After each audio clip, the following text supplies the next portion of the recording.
Hello, this is Miss Zimmerman, and the purpose of this screencast is to tell you about homework at Colorow in 5th and 6th grade this year. So, as always, I would start by finding the 5-6 website. If you go to Google, you can type in 5-6 Colorow, enter, and then that should come up. If you click on the 5-6 Colorow page, you get to our home page, and I'm going to show you a few things on this site. So if you go to homework, it's a good place to start for homework, I would think.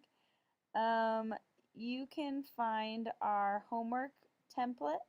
Okay, so every week we're going to use this template to grade your homework. You'll get a yellow sheet that looks like this every week, and every week this is due on Monday. So you'll get it on a Monday, and it's due a week later on the following Monday.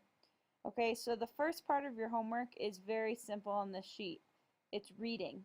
Now, as a 5th and 6th grader, you are expected to read for, and it says it right here, 30 minutes, 5 days a week. Okay? We don't care which days you read, as long as you've read 5 different days and you're reading at least 30 minutes. That will get you a 3 in the Reads Independently grade column. Now, if you read more than that, let's say you read 6 days a week for 30 minutes, or you read 5 days a week, but you read longer than 30 minutes, depending on how much longer you read for the week, you could be looking at a 4 for your Read Independently grade. If you read any less than 5 days a week, 30 minutes, you'll probably be receiving a 2.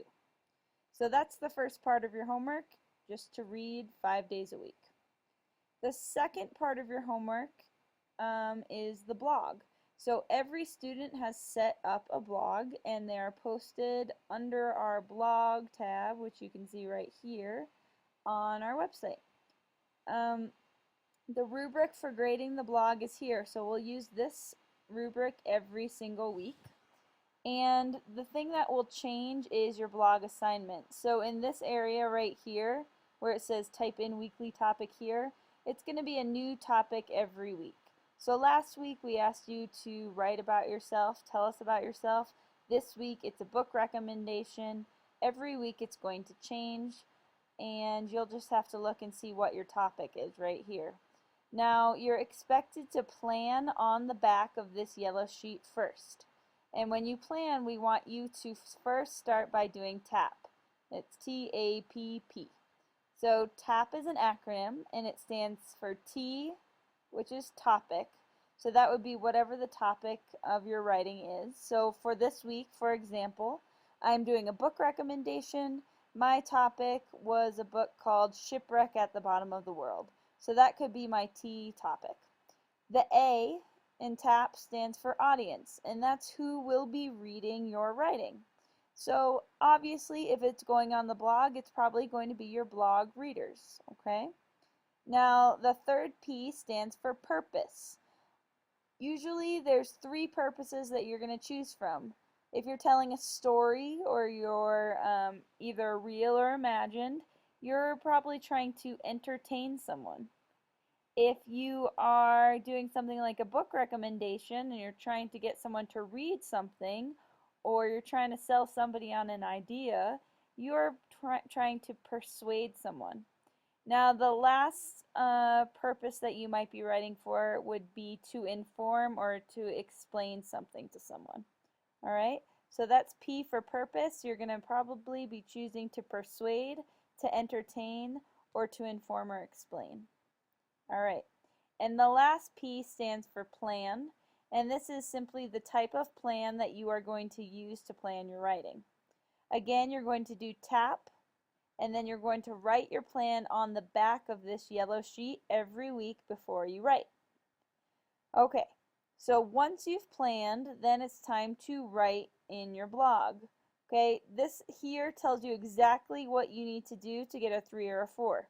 So to get a 3, your writing needs to be organized. It always has to have a beginning, middle, and an end, and the ideas have to be fully supported with details.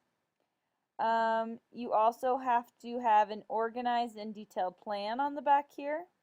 There have to be very few errors that do not distract the reader, and the entry has to be submitted on time, so that's Monday.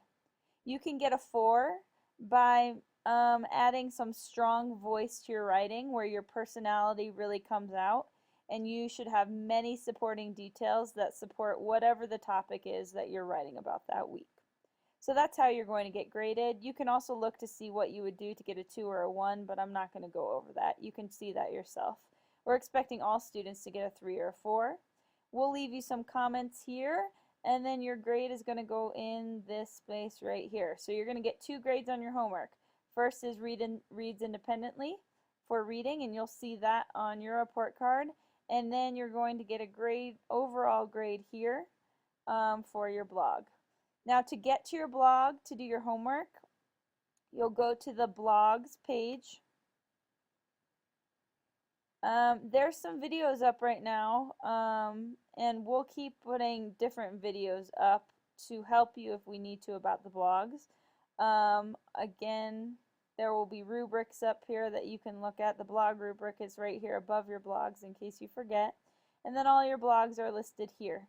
Now, you just need to click on your blog. I'll click on my blog as an example. Now, if you are not signed in, there'll be a little sign in button right here. You can click sign in. It will take you to the sign in screen. I'll sign out and show you what you need to do. So I can click sign in. I can put my username and password. Yours is your user ID number at jeffcoschools.us. Make sure you spell it correctly, or else you won't be able to get in. And then you put the password in that you created. Just hit sign in, and it's going to take you to your dashboard, and it should list your blog here. You probably only have one blog. I have several. To do a new post, you click the orange pencil button right here. It's going to take you to the post page. We ask that you give it a title that matches the week's journal entry, okay? And then you can start writing here, okay? And then we're going to look at this again every Monday, and we will grade you using the rubric. If you have any questions for us after watching this, please feel free to email or ask us in person, and we will help you as best we can. All right, thanks a lot.